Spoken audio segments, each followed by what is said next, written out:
My name is Antonio Bilotta. I own the Capo Cafe. We try to offer a more of an authentic European, or more specifically Italian experience.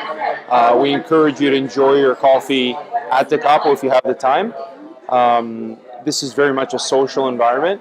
We have clients that from 12, 13, 14 years ago that started out as meeting each other over a coffee, myself being the introductor.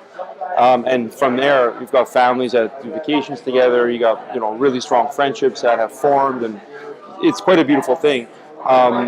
We don't encourage you to run away with your coffee, but we really do want you to stay here and talk, and put your phone away, put your computer away, and just kind of get to know all the people in the building. And one of the benefits of this location is this building here is a very communal building.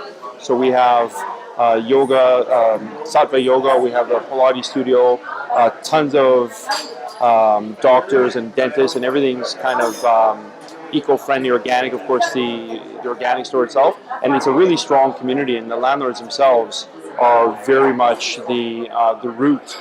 The Roots is the name of the building, but the root of this whole thing, because they were the brainchild of this whole building.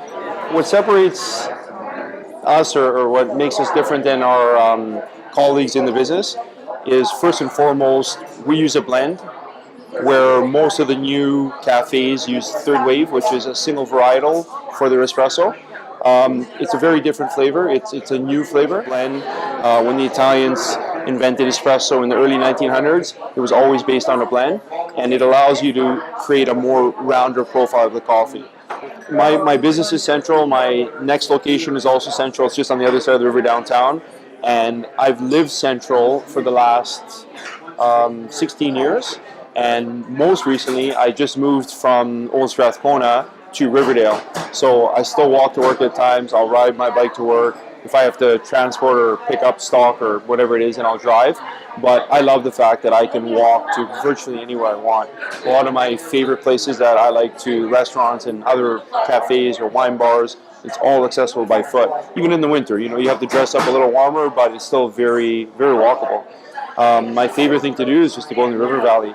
We as Edmontonians take for granted, not everybody, but a lot of people, when it's in your backyard, you don't really take advantage of it. I spend a tremendous amount of time in the river valley walking.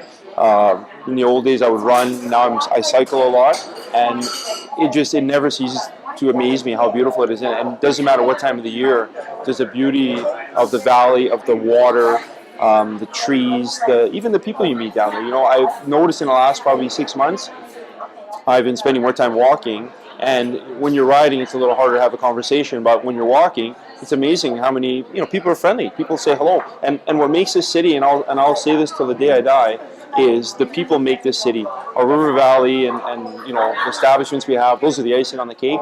What separates Edmonton from any other city in the world that I've been to, it's the people here. People are friendly, they're genuine, they're helpful.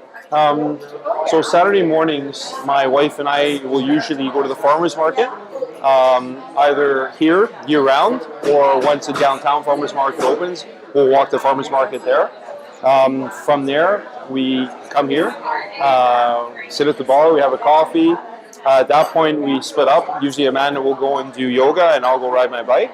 And then kind of head back to the house afterwards, meet with the groceries, and then just kind of prepare for the evening. Family is a very big part of our upbringing, so typically Saturdays we spend with my side of the family, and then Sundays we would spend with her side of the family, so it's a very family-oriented weekend.